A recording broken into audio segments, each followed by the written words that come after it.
You're listening to the God Life Culture Podcast, where faith and what's trending collide.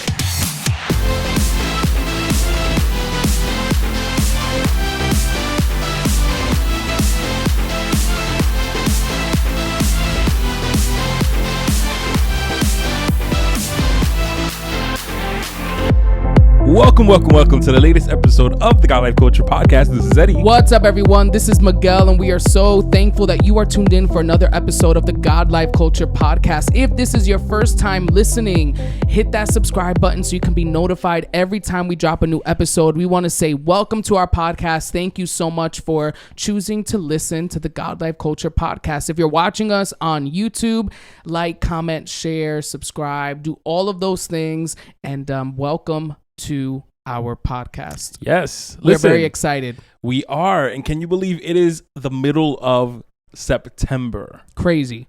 I almost said it summer's officially over. Yeah. And it's not. Well, soon. I guess technically. Soon it will be. But it feels like it. Like, I feel like once the holiday weekend passes in September, everybody falls into fall mode immediately. Nights are starting to get cold and breezy. Yeah, it gets darker earlier, all that other stuff. So everybody's pulling out their cardigans and sweaters and Uggs. And all there are people things. that wear Uggs all year round. We're not going to talk about them, but that's interesting. And I think it's also cultural. I think that especially when Uggs started in Australia, it was like a everyday wear type of a thing. Mm-hmm. But I don't understand that. How you wearing Uggs? I'm talking about August.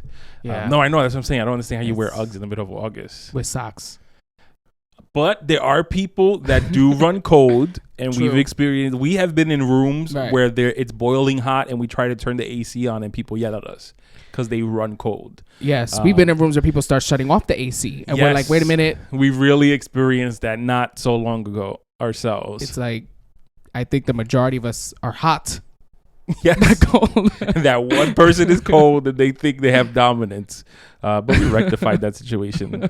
They went back and turned it on. Yes.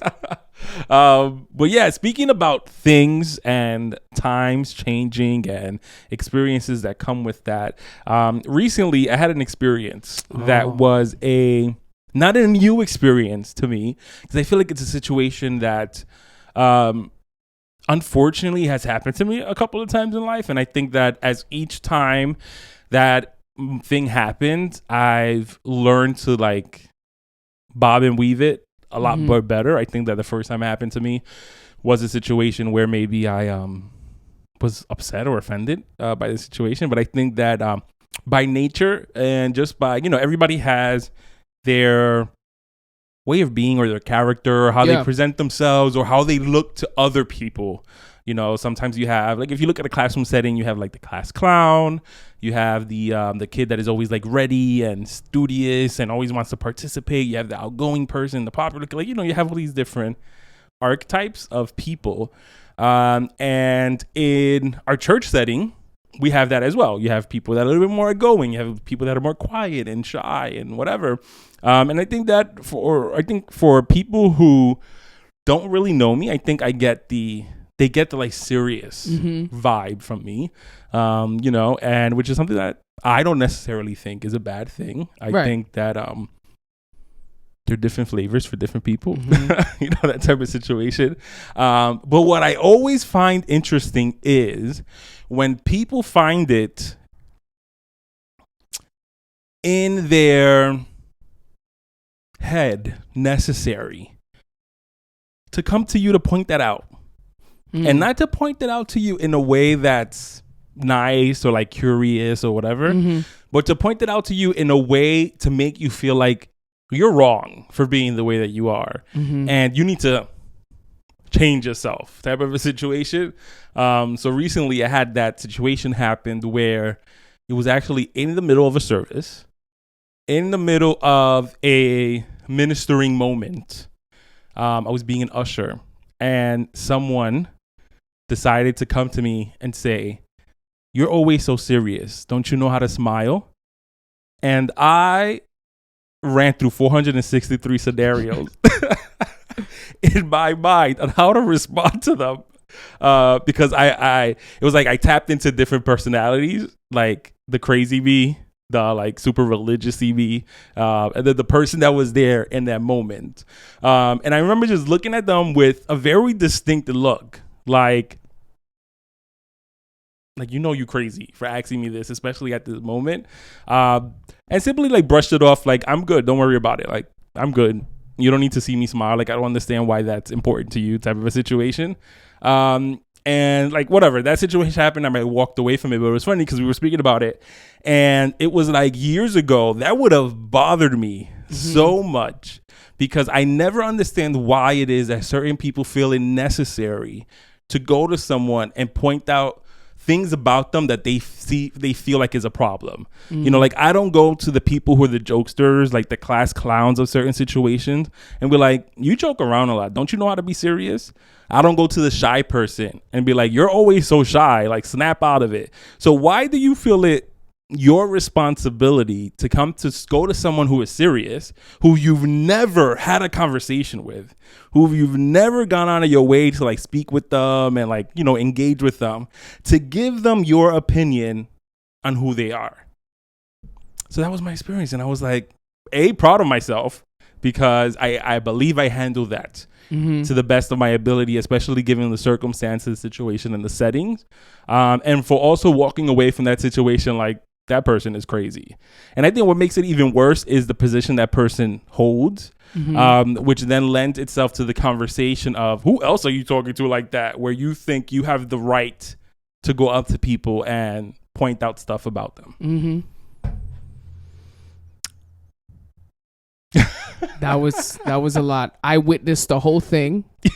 That's funny. You did, actually. I was right there. Passing out tissues to people because this was in the middle of a service while people were being ministered to. A few things. I think it's like wrong place, wrong time, right, to do that. Wrong delivery, wrong, just wrong. And I think, like you said, being the position that individual holds as a pastor, right, makes it and it wasn't our pastor. Let's make that very clear. Our pastor would never do that. No. Makes it even worse. Yeah. Also, the way it was said, it wasn't just a, you're always so serious. Yeah. Why is that? I think you have to be so careful, regardless if you're a pastor or not, a person with a position, you're a leader, just as humans, you need to be so careful how you speak to other people. You know what I mean? Forgetting about the setting, location, timing, you know what I mean? All those things play a role, but just what you tell people. There are certain things that you do not need to share with individuals or tell them. Yeah. You know what I mean? Even if you think that is your experience with that person, especially if there is no relationship, no friendship, no connection, there's nothing there. So immediately that person's not going to receive what you're saying really well because there's no connection there. There's no friend. There's nothing to fall back on. It's like this stranger coming to tell me something, and in the process, saying these things. It's not cool. You know what I mean? Now, adding the factor of the location, the timing, and all those things that were off makes it even worse. My thing is that I believe a lot of times people sit back and observe. Those people that sit back and they observe, and they're observing you. You can feel right? it. You can feel it. The creep factor. They are constantly just observing, you know what I mean? And they see your interaction with other individuals. They see your interactions, with certain people and whatever. And it's almost like they see then your interaction with them. For whatever reason, it may not be the same way. Simply, it could be because you're not really friends with them. You're not close with them. When you're with your people, you act a certain way. You talk a certain way. You're free. You're loose. You're probably more outgoing, more enthusiastic, more energetic. When you're with people and you're walking into a room with people who don't know you, you're not walking in high-fiving, handshaking, kissing cheeks and all types of stuff of people in the room, like if you know them all your life when you just met them, you know? Like you carry yourself differently around different sets of people. And that's not hypocrisy. That's not being fake. That's not being, a changing person or inconsistent. That is, there are certain groups of people where I am super comfortable being around them. Yeah. Your friends, your circle, the people you love, your family, they see sides of you that other people probably will not see. And I think that there are individuals who don't get to see those sides of you as a person. Yeah. Speaking about you, but also speaking about the person who may find themselves in this situation where they have not experienced that side. They have not had a laughing moment with you, a joking moment with you. They have not had a moment where you're, laughing so hard that you're crying, where you're, having a great time. So because of their experience with you, they immediately pass a certain type of judgment or label. You are this way. And it's like, that may be how you think I am maybe around you or what you have observed. But if I go and talk to my people, my friends, my family and all that, they're going to say something completely different than what you're saying. You know what I mean? Yeah. And I think you have to be so careful when you say those things. It's one thing for you to think something and keep it here. Yeah. But it's another thing when you then go and feel the need to tell the person. Yeah. But I also think that it's possible for things to be mutually true. So, I am a very serious person. Yeah. I think that my natural disposition is to be serious. And then once we build a relationship it's like I'm a weird, like introvert, extrovert person. Like my personality isn't to be the most out there. It's not. I'd rather be behind the scenes. I'm very quiet. Like sit me down. I'm good. But put in certain situations, I teach, I preach, I get stuff done, I move around, I instruct. Like I can turn it on when necessary. And then there's times where I'm just like chilling and I'm having a great time just being quiet. And, and then there's certain people You recently just at a camp were like in charge of like all the games. Yeah, I just did Color Wars. Which required you being very enthusiastic and loud and energetic. Yes. So I'm not sure if that individual saw that. But it's like you know what I mean?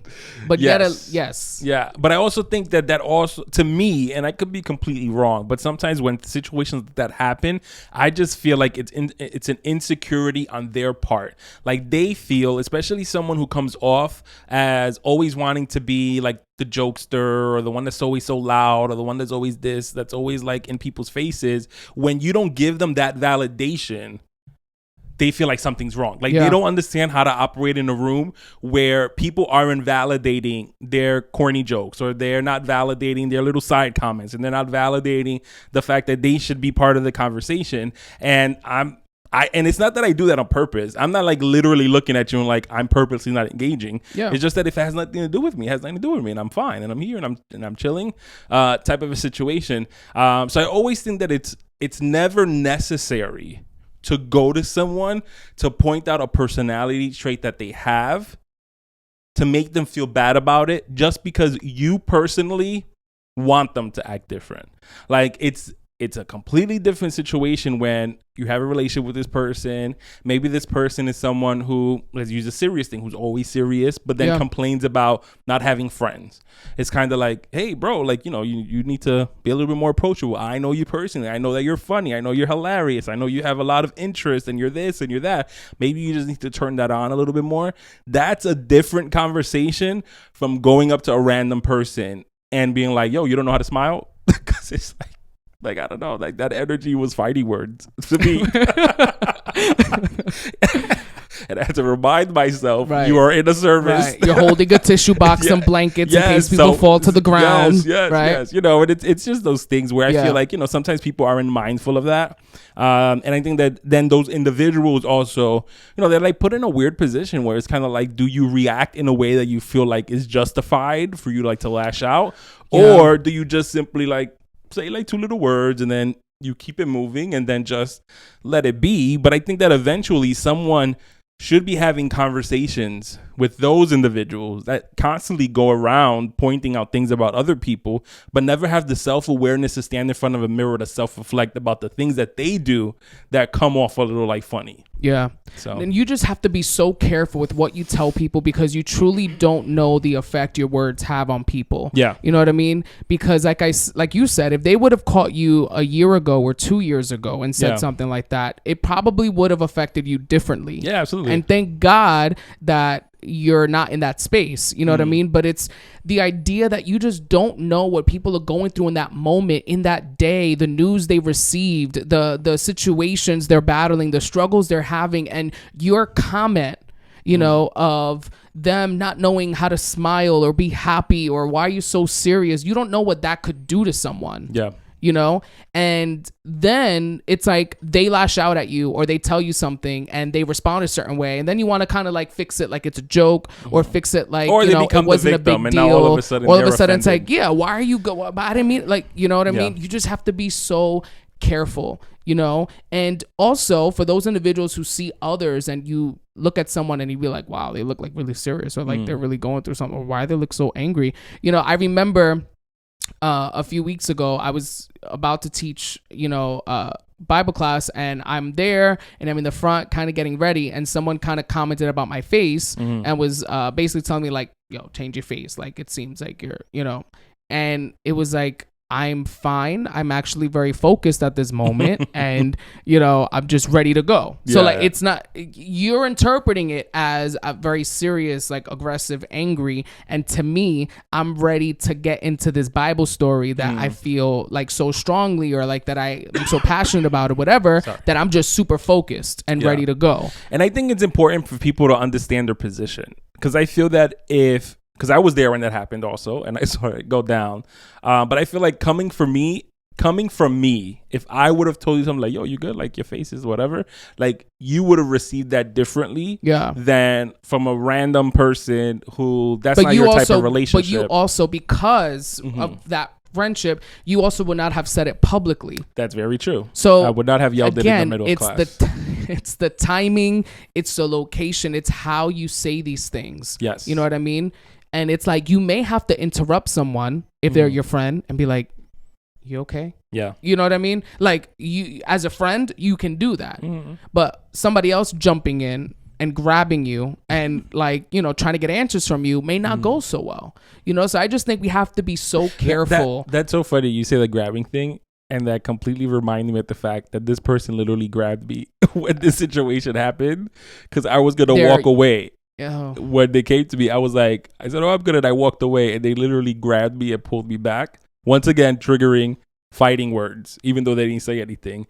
And it's kind of like that's behavior that is kind of like, especially when you don't know people. Yeah. I think like people are very lucky that they get away with stuff like that, because it really just takes one time. It takes one time for you to interact in a way with someone where someone feels disrespected and reacts in tow with that, for you to really fall on your face and be like, yo, where did that come from? And it's like, you literally came to someone, said something that was disrespectful, came to them asking them questions that to you maybe were not that big of a deal, but to them was kind of like, first of all, who are you? Why are you talking to me like this? And then you put your hands on them in the middle of a situation like that, and it's kind of like, people really don't get it. Like, I wish it was on video, because at the moment I'd be like, look at it right now, play. But the thing is, you know, I'm glad that we're talking about it, because I feel like a lot of people find themselves in these positions. Yes. You know, where they're shocked that somebody just told them that. Yeah. They're so surprised that, like, did they just say that to me? Like, I would never say that to someone. Yeah. You know, and I'm sure you can think back to moments where somebody told you something and you were like, I can't believe they said that to me. And it leaves you in this almost like this shock, and you go through all the feelings, the anger, the how dare they, you know, and then you start coming for them in your head, you know, and pointing out all the things they do wrong and how they act and how they move and how they look and all this stuff, you know. But again, there are people that they can't get out of that cycle. So it's like they're in that space, and now they're filled with the insecurity of, man, I got to make sure I got to smile more. You know, I got to make sure I'm not so serious. To really point out the fact that in those moments, you're being used by the enemy, because you may not know that that is a trigger for them. You may not know that that's an area in their life that they've had to work for and grow confidence in. But in that moment, when you're coming to them to tell them something like that, that can just, that could hurt somebody, that can get somebody in their mind, that can make somebody depressed, that can give somebody anxiety. Like that little slick comment that to you, not you specifically, but to the people, is nothing, really has weight to that other person when it's something that they've experienced in life before. And I think that that's the importance of, that's really the key and the reason why we're bringing this up. We're not bringing this up to drag the person. We're not bringing this up to like really, show that if I could have came. Like, we're not doing none of that for that purpose. We're doing it because it's very important to understand that something that you think may be a flyaway comment, that you think is just an observation, could really hurt somebody else because of the fact that it's a triggering experience for them. Absolutely. And I think, like I said, you have to know in those moments when people tell you those things, when people tell you things about your character, who you are, that's not true. You really have to know who you are. You know what I mean? Because I think, again, when you hear things like that, that can bring you into the cycle of then insecurity, and feeling insecure about yourself. I do need to smile more. I am serious. You go into a crowded room of people and you're automatically like, okay, I gotta smile. And then it makes you turn into this almost fake of a person because of what someone said that wasn't even true. That was their observation. That was their their perception about you, not the truth. So you really have to know who you are. So in those moments when someone may come and tell you something, you are able to cancel that and negate it and basically say, I know who I am, and that's not me. And I'm not that person. Absolutely. And even if it is true that you are a serious person or someone that likes to be like jokes and stuff like that, that you stand firm in your truth. Like, that's who I am. And what? Like, I don't see anything wrong with being a serious person, or I don't see anything wrong with being shy, or whatever it is. Don't allow somebody to make you feel bad about you being yourself, because there's no need for you to try to act like somebody else to appease others, especially people who aren't even relevant, in the sense that these aren't people that you're around every day. These aren't people that have any hold or value in your life to then be like, oh, now I need to change the way that I am for that one person I see every 3 to 6 months or once a year type. No, like, that is not needed. You be yourself. You stand in your, in who you are. There's nothing wrong. There's different types of personalities of people everywhere. Imagine everybody being one personality. This world would be a wreck. That's why it's important to have the shy people, the funny people, the serious people, the people that could do it all. I'm a mix of all of those things. By default, I land on one mode, but given the right situation and circumstance or the right people, listen, I could be anything. I could be funny. I could be scary. I could be loud. I could be quiet. I could be smart. I could be goofy. You name it, I can do it. Yeah. So what do you say to the person who is outgoing, who is forward, who is very honest and blunt, and they say, but this is my personality? Like I said, that depends. That is who am I to that person? You know what I mean? If I have cultivated a relationship with someone and I feel that their approach is too blunt, like what they're saying is truthful, like they're always saying the truth, they're always saying the right thing, their delivery is too blunt, that's an honest conversation that I can have with that individual because of the fact that I've built a relationship with. Now, there are situations where maybe you may be part of the same church, or the same work team, or the same whatever, community task force, and you may not specifically have a great relationship with them, then that's where your approach matters, which is, hey, so Barbara, we spoke about Barbara the other day. Hey, Barbara, I know me and you really aren't that close, but, I've noticed that, even though everything that you're saying is true, I don't think they're receiving it as well because your delivery is a little too strong. Maybe let's try channeling that differently and picking different words to say the exact same thing you're trying to say. That's completely different from me being like, yo, Barbara, you don't know how to talk nice to people? You be coming off real strong. Like, that's completely different energy, different approach than what I said previously. Yeah. And I think it's important to also understand then the opposite of that, where there may be things in an individual that's not good, right? So there may be individuals where it's like you are coming off way too arrogant, like all the time. You know, how do we tell this individual that he is just way too full of himself, that she thinks way too highly of herself and she's actually making everyone feel less than, you know?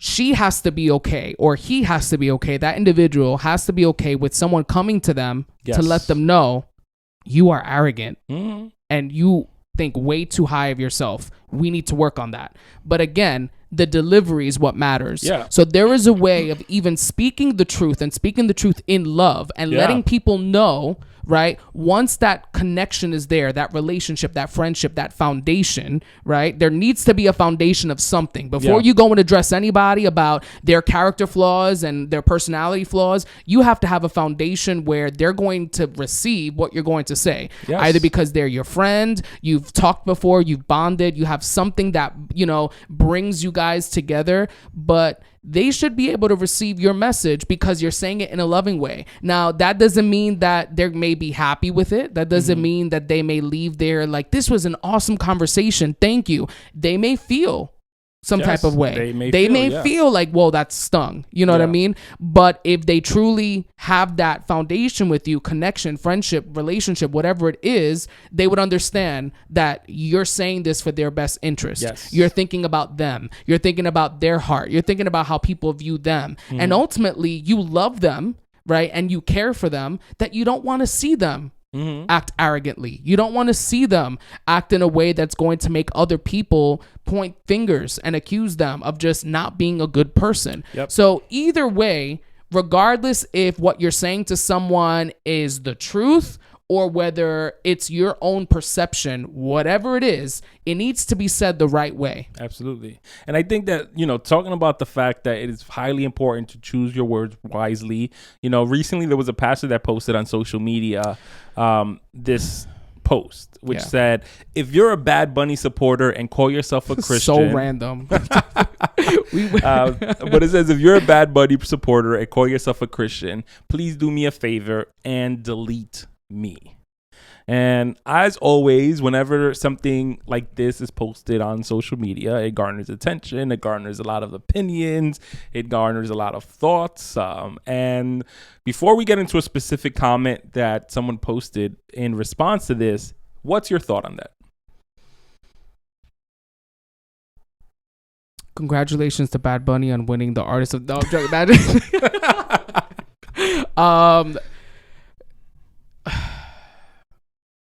Again, I feel like you have to watch how you say things, especially when you're a pastor, but as a human in general, right? But as a pastor, leader, you have to be careful how you say things and what you say, right?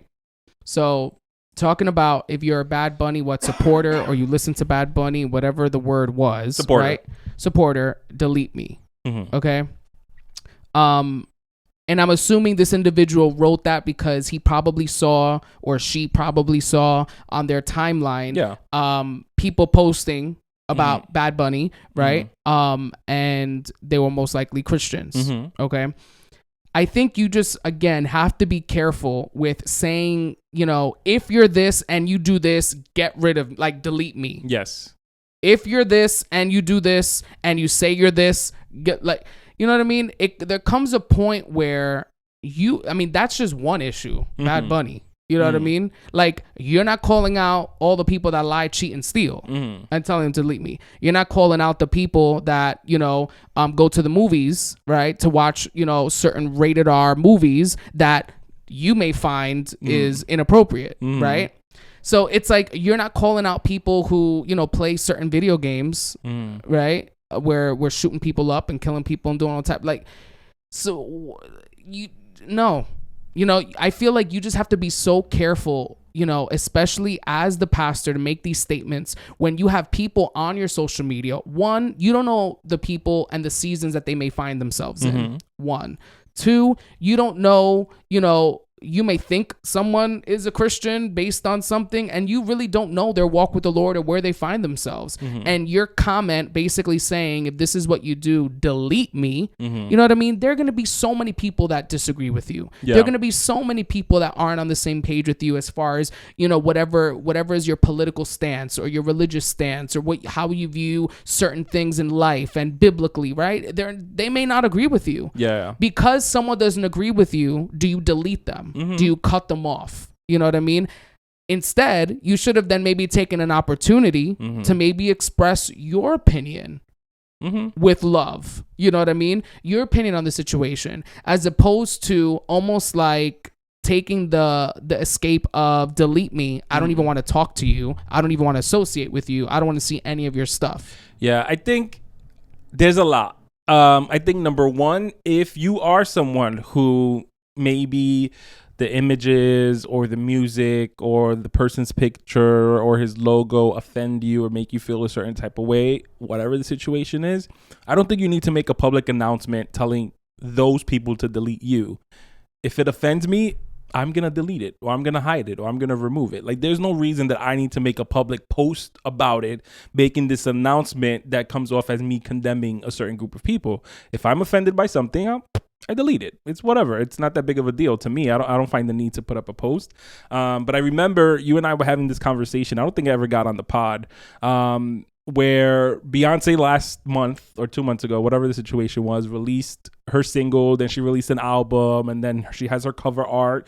And there was these group of Christian men that were there. I think they're like all podcasters of some form, and they were like speaking on that specific subject because there was one individual who is really affected by the imagery of her cover art. And he highly believes and wants that image not to be in their timeline, not to be on their social medias because it triggers them, it offends them, and he has a strong opinion about that, right?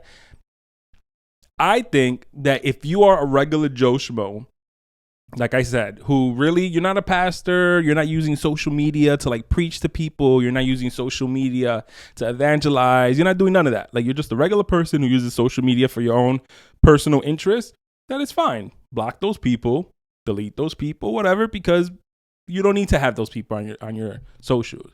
But if you are a preacher, or you are a Christian podcaster, or you are an evangelist, or you're whoever whose objective is to reach out to people, to get the message of Christ out, to touch hearts, to touch souls, I really think it's counterproductive for you to ostracize people that do not believe the same thing that you believe. Yeah. Why is it that you're trying to cultivate a space of only people that think like you to preach to them? It doesn't make any sense. That means what? You only preach to the 20 people in your church? Like, you don't evangelize? Like, you don't go out? You don't try to do things with the people in the world? Like, you're only worried about people who believe the exact same thing you do? That makes no sense. So for you to go out of your way to tell people who are, quote unquote, in your opinion, sinning or doing things that you don't agree with, to delete you when you are supposed to be that light for them, where you're supposed to be the source that they can tap into for a word, where the source that they can tap into to watch your live streams in your church or something like that, and telling them to delete you, you're not helping them. You're not doing you're doing a disservice to these individuals that are in need of God. So that philosophy behind, oh, if you're doing this, delete me. If you're doing that, delete me, or whatever, how will that bring growth to the kingdom? I don't see that. Yeah, and it's true. And especially when you're in that position, you know what I mean? It makes it so much worse. You know, and at the end of the day, I think, and I'm saying this, and I'm going to say it, right? I think a post like that is actually very attention seeking, but also very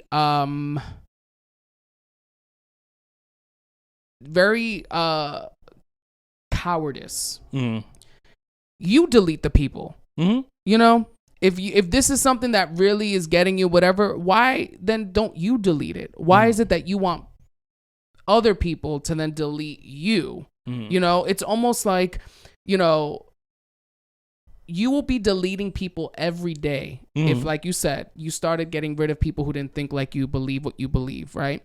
Unless you are this individual that wants to create this super safe space and align yourselves to only people who believe what you believe, think what you think, act the way you act, serve God the way you do, then okay, I guess that's what you want to do, and that's fine. But know that that's not what Jesus called us to do. You know what I mean? Like, know that, yes, even Christians may have some distorted views on certain things that as a fellow Christian, you may have to help them in love see the truth. You may have to help them process certain things. And as a pastor, as a leader, that's what you're called to do. You're not called to only pastor people who think like this, act like this, serve the Lord like this, interact with others like this. They only go to see Christian movies. They only have Pure Flix and not Netflix. They only do. That's not who you were called to serve, you know? So now, if you don't support Bad Bunny, then that's on you. Great that you don't do that. You know what I mean? If somebody else does, why don't you grab a camera, grab a table, sit down, and invite that person on and talk to them. But I even think that... And have a dialogue, a conversation about it, as opposed to just delete me. Yes. And I agree that is an option. But I also, you know, I look at situations like this as an opportunity for education. Yeah. For example, like I would ask this person, if this person wants to say this comment to me, right? Personally, privately, I would ask them, okay, so what's your problem? Like, I know, like, I can assume what the problems are with that or whatever, but I want to know what their point of view is, right? So you think that being a supporter of Bad Bunny is incorrect because of why? Okay, have you communicated that to the people? Like, you know, because I'm offended because one of his songs speaks about having 433 girlfriends, whatever, and that speaks about adultery, and that speaks about, you know, whatever. Like, have you communicated that what you are not in support of is the message of specifically like that song? Because that's a learning experience. That's a conversation that people can have. You know, yesterday, I was on social media and somebody put this, it was, mind you, we are not supporting Bad Bunny, but it just happens to be in alignment with it. Somebody put up a reel and I sent it to my wife, which was like, it was this girl saying that her mom is always complaining about Bad Bunny songs being filthy, but they're in the car and the mom is singing an oldie song. Like from like the 80s or the 90s or whatever, a very Spanish like oldie song or whatever. But when you sit down to listen to the lyrics are crazy, crazy, right? But I remember, and I was talking to my wife about this too, I was like, I remember like growing up, you don't really listen to the lyrics. Like you're just like, it has a good beat, it has a whatever. So there are people that aren't always specifically listening to the lyrics.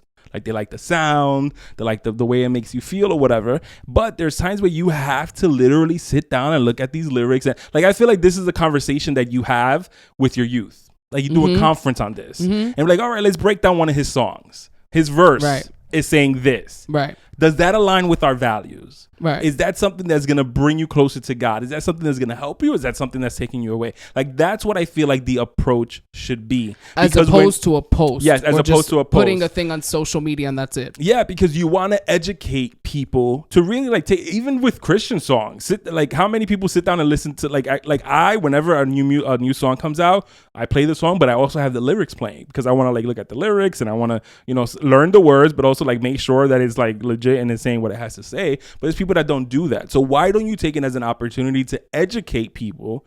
Listen, you have, and nobody's watching you, nobody's policing the music you listen to, but I really want you to be conscious of what you're consuming. So let's break this down. And, you know, like I said, like go through those steps of, is it educating you? I mean, is it helping you? Is it bringing you closer to God, or is it hurting you? Because the truth is, right, in the sense of whatever artist you want to speak of, they may not be in alignment with what we believe in. They may not be promoting something that's good. They may be promoting things that are demonic or things that are diabolical or things that are just wrong. You know what I mean? And you will have Christians that support those artists, and you will have Christians that listen to that music and will buy tickets to their concert and support them. You know, as if they were giving their tithe. You know what I mean? And at the end of the day, where it's not saying like, you know, it's okay. Like that's just what they do. You know what I mean? And you should just like talk in love, right? Like, you know, it's how you handle these conversations. Yeah. You know, we can talk about take away Bad Bunny and take away artists and social media. Let's just talk about Christians and their attitudes. Are you calling out Christians and the way they address people on social media, or the way they handle, headlines and the news and political stances, right? So there's so many things that, like you said, instead of taking these moments and putting out a blanket statement and making one sentence, remarks about something and this is Bible, instead of doing that, let's sit and have a conversation. And at the end of the day, you know what? If you're a pastor and a leader or youth leader, whatever you are, then do it within your church. So then the people within your church, you're fostering a community of people that know how to combat and confront these things, as opposed to, they just know how to make a really good tweet, or they know how to make a really good Facebook or Instagram post, but they can't defend what they say. All they can say is, as Christians, we're not supposed to do that. Delete me. And that's it. They don't know the why. They don't know the what. They can't even give you a verse to back up what they're saying. At the end of the day, again, you're going to have people, Christian and non-Christian, that disagree with what you believe in, that don't align with what you believe in. And I don't believe that simply because someone disagrees with you, or they don't have the same morals or values or agree with you on all things, that you can just cut them off and get rid of them and put them into a category of people who they should know better. They've been in church all their life. They should know better. They should, does God ever cut us off? Does God ever, and I hate to be cliche and bring it to that point, but does God ever just say, I'm going to delete you? You know what I mean? No, he tells them, delete me. Imagine, the things that we do, the things that we say, the things that we do unconsciously, not even knowing that it's a sin, that it's wrong, that we're offending God. Imagine, God, like you said, just being like, my dude, stop praying to me. Don't come to me for that. Nope, I'm not going to help you. No, I'm not. You know what I mean? God doesn't do that. You should not either. Yeah, and I think that, and I look at it from the perspective of, as a leader, as a pastor, or as an individual, you really don't want to break trust with people that should be having trust in you. Right now, it is important to have your finger on the pulse of what's happening culturally, in pop culture, in the world at the moment. We're specifically speaking about Bad Bunny, so we'll speak about him, which is like, he is the rising megastar at the moment. He is winning awards. He's number one in many platforms and charts or whatever. He's very popular, right? It's a thing. Whether or not you want to see him, you want to hear his music or whatever, it's going to be in a show. He's going to pop up in a movie. He's going to pop up on a reel or whatever, right? This is what is being pushed out because he is the it thing in the moment. So what is the right thing to do? Do you ostracize people? Do you? And I specifically think about the youth. The youth have a very fragile relationship with the church. They have very fragile relationships with leaders and pastors because of the fact that they feel like they're always being judged. They feel like they can't be truthful. They feel like they can't be open. They feel like they can't be themselves. So when you do something like this, is this bringing your youth closer to you, or is it making them feel like that's another thing that I can never talk to my pastor about? That's another thing I can never talk to my leaders about, because they're just going to judge me and they're going to tell me to delete them. You should never ever create a culture in a church where the people in your church feel like you're going to tell them, you know what? I need you to leave my church. Delete me. Forget my number. Forget my contact. Forget who I am. I don't agree with whatever you're dabbling in. So deuces. Not cool. So I think if we're wrapping up this episode, right, it's communication, and the idea of communication and effective communication has to happen, and it has to happen in the right way, in the right setting, the right time, the right space. And I did want to jump in and say that, unfortunately, that, when you do something like this where you put a post, it lends itself for interpretation. Yeah. It is quite very possible they didn't mean it like that. It's quite very possible that there was sarcasm maybe somewhere in there or whatever. But when you write a text out like this and then you leave it out in the public for a free for all for people to go at it and stuff like that, that's very dangerous. So, it's quite possible that they may message us and be like, hey, I was the one that did that. That wasn't my intention. That I didn't mean it that way. I was being sarcastic. I was being funny. I was being whatever. But unfortunately, now you're going to go back to the hundreds of people that have seen this and be like, oh, I was just playing. I was just being sarcastic. We'll have them on the pod. The damage, in a way, like the damage is kind of already done, and you've made certain people feel a certain way. That's why it's important that whether you're saying something or you're writing something or you're posting something, like really understand the weight it's going to have and how it may be received. Now, there are times, like I said, you may be posting something with the best of intentions. It may be a joke or maybe something that you think is positive. Unfortunately, There's people that get offended even though when you're putting a happy face. There's people that get offended when I smile. Like, what can we do about that? There's nothing we can do. That's what it is. You know what I mean? But when you are personally knowing that I am not doing that to offend anyone, I'm not doing that to ostracize anybody, I'm not doing that to hurt anyone, then you could walk away with a clear conscience. But when you know that this isn't a good idea, but you still do it anyway, I think that's kind of messed up. Yeah. Communication, the right way, right delivery, with love, regardless if it's the truth, right? If it's your own perception, tread lightly, right? Know, and feel out the situation to know if now is the right time to address this. Yes. Should I wait? Should I, maybe speak to someone that's closer to them that maybe they'll receive that a little bit better, right? There's so many ways that you can navigate that, but communication is super important. And when things are not communicated in the right way, there is damage that is done. There are negative effects and consequences that you don't want to be responsible or held accountable for that because of that one thing you said, you caused this to happen in that individual's life, because that's a burden and a weight you don't want to carry. Absolutely. So where can they find us? You can find us on all social media, Facebook, Instagram, God Life Culture Podcast. Follow us there. You can subscribe to us wherever you listen to podcasts. If you're watching us on YouTube, hit that subscribe button so you can be notified every time we drop a new episode. We want to thank all of you that are listening week after week, all of our new listeners. Thank you so much. Share this with someone, send this to someone, and we hope to see you in our next episode. Yeah, so thank you once again for tuning into the latest episode of the God Life Culture Podcast. That's God Life Culture. Until next time. See ya. Bye.